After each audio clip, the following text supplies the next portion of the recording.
आज मैं आपके सामने एक इम्पॉर्टेंट टॉपिक के बारे में बात करूंगा कि ट्रांसक्रिप्ट्स होती क्या है और इससे फ़ायदा क्या होता है एक रिटेल इन्वेस्टर के लिए। तो पहले तो समझते हैं कि ट्रांसक्रिप्ट होती क्या है।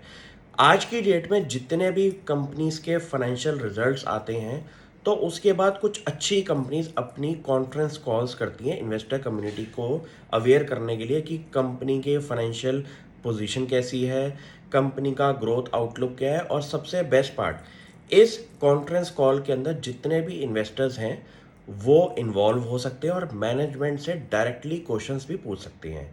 इसका फ़ायदा बहुत ज़रूरी होता है क्योंकि ये एक ऐसा फर्स्ट इंस्टेंस होता है जहाँ पे कोई डायरेक्ट आंसर अगर मैनेजमेंट कंपनी की दे रही है, उसका सबसे पहले आपको आंसर मिल जाएगा, जिससे कि आपकी फंडामेंटल एनालिसिस कंपनी को लेके अगले दिन ही चेंज हो सकती है। जैसे एक एग्जांपल मैं आपको देता हूँ लिंक कंपनी का, जो कि पेन्स बनाती है, और इंडिया के अंदर इस कंपनी ने अपनी स्ट्रक्चरल चेंज करके पूरी की पूरी फंडामेंटल पिक्चर चेंज कर दी है अपनी कंपनी की।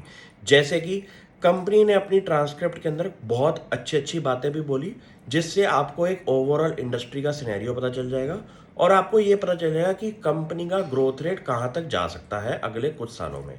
जैसे कि सबसे पहले उन्होंने ये बोला कि उनका जो प्रोडक्शन कैपेसिटी है उनको वो इंक्रीज कर रहे हैं। जैसे कि उन्होंने ये बोला कि उसके अंदर उन्होंने जो एक्सपेंशन प्लान बनाए हैं 50 करोड़ के और 15 करोड़ के फेजेस के अंदर, उसके अंदर तकरीबन तकरीबन उनकी जो प्रोडक्शन कैपेसिटी है पेन्स की वो डबल हो जाएगी पर डे की कैपेसिटी।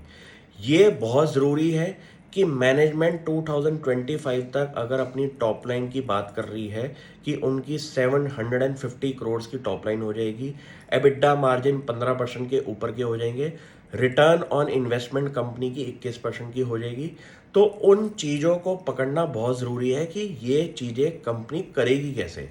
तो उसके ऊपर कंपनी ने ये बोला कि सबसे पहले तो वो अपनी प्रोडक्शन कैपेसिटी को इंक्रीज करने पे लगे हुए हैं, जो कि गुजरात में उनका प्लांट है, उसके एग्जिस्टिंग इंफ्रास्ट्रक्चर पे ही काफ़ी ज़्यादा कैपेसिटी भी इंक्रीज हो सकती है।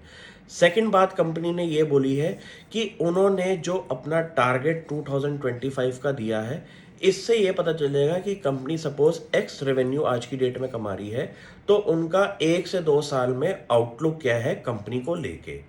ये बात भी पक्का पता चल गई कि कंपनी ग्रोथ एक्सपेंशन दिखा रही है और 25% के CAGR से ग्रोथ करने की बात कर रही है। जहां पे इंडियन इकोनॉमी अपना 6-7% पे ग्रो हो रही है, वहां पे आपको ऐसी कंपनीज अगर मिल जाएं जो कि 20-25% से ग्रो हो रही हैं, वहां पे आपकी सबसे ज़्यादा नज़र रहनी चाहिए, क्योंकि वही एक केस ऐसा होता है जहां पे आपकी आउट परफॉर्मेंस की गुंजाइश बन सकती है। अब मैं नेक्स्ट पॉइंट की बात करता हूं कि इंडिया की जितनी भी मार्केट है पेन्स को लेके स्पेशली, वो एक अनस्ट्रक्चर्ड मार्केट में कैटेगरी में आता है, जहां पे कंपनी की सेल्स पर्सन जो होते हैं उनको दिन रात मेहनत करनी पड़ती है। जितने भी इंडिया के रिटेल आउटलेट्स हैं वहाँ पे उनके ओनर के साथ बात करके उनको कन्विंस करना कि हमारा जो पेन्स का एडवर्टाइजिंग का स्टैंड है उसको सबसे आगे रखें। आप अपने मेंटल माइंडसेट से भी अगर पूछेंगे कि अगर किसी स्टेशनरी शॉप पे आप जाते हैं या फिर किसी रिटेल शॉप पे जाते हैं, जो सामान आपको सबसे ज़्यादा टेबल के सामने दिखता है काउंटर पे, वो हॉट सेलिंग चीज़ें होती हैं, और उसका एक रीज़न होता है कि उनको एक स्पेशल प्राइसिंग भी मिलती है रिटेलर से अपनी कंपनी के थ्रू। क्यों? क्योंकि एक ऐसा एरिया होता है जहाँ पे मैक्सिमम कंपनी का सेल्स रेवेन्यू भी बन सकता है अगर आप किसी कस्टमर के मेंटल माइंडसेट में घुस जाएं। क्योंकि ज़रूरी नहीं है कि कोई बंदा अगर स्टेशनरी की शॉप पे आया है तो वो आपका पेन ज़रूर खरीदेगा, लेकिन उसके सामने अगर एक वेल एडवर्टाइज्ड वे में आपका डिस्पेंसर पड़ा होगा जिसमें आपका एक पेन पड़ा होगा, तो वहाँ पे एक सेल्स आप पुश और पुल तरीके से भी अपनी कर सकती हैं इस सेक्टर के अंदर। इंडिया की मार्केट को समझना बहुत ज़रूरी है, क्योंकि अगर आप ऐसा माइंडसेट लेके बैठेंगे कि ये चीज़ उस कंट्री में चलती है तो यहाँ पे भी चलेगी, ऐसा नहीं होने वाला। आपको हर कंट्री की डोमेस्टिक मार्केट को समझने का भी आपको स्किल सेट चाहिए। यहाँ पे भी कंपनी ने क्लियर कर दिया कि उनका एग्रेसिव सेल्स की वजह से उनका जो पेंटोनिक ब्रांड है उस पे काफ़ी ज़्यादा सेल्स की इंक्रीमेंट दिखाई दी है। अब आप पूछेंगे कि कंपनी का इस पर्टिकुलर ब्रांड के ऊपर फोकस क्यों है। कंपनी का इन हाउस ब्रांड होने के वजह से कंपनी को सबसे ज़्यादा इसके अंदर मार्जिन दिखाई देता है। और अपनी घर की खेती अगर आपके पास हो तो आपको उसको ही प्रमोट करने का ज़्यादा मन करेगा जहाँ पे आपका सबसे ज़्यादा मार्जिन बनता है। तो कंपनी ये कहती है कि उनका की फोकस रहता है इस पर्टिकुलर ब्रांड को प्रमोट करने का, जिससे कि उनका सबसे ज़्यादा मार्जिन बने एक अपनी कंसोलिडेटेड रेवेन्यूज़ के अंदर। ये बात भी पता चल गई कि अगर आपके पास 2-3 प्रोडक्ट्स हैं सेल करने के लिए और सबसे ज़्यादा जिसमें मार्जिन आपका बनता है तो उस पे ही कंपनी का स्ट्रेटेजिक फोकस रहना चाहिए। अब बात करते हैं ऑनलाइन सेल्स की। फिलहाल कंपनी ने ये बोला है कि 3% ही कंपनी की ऑनलाइन सेल्स है, जिसको वो इंक्रीज कर सकते हैं डिफरेंट डिफरेंट पार्टनरशिप्स करके।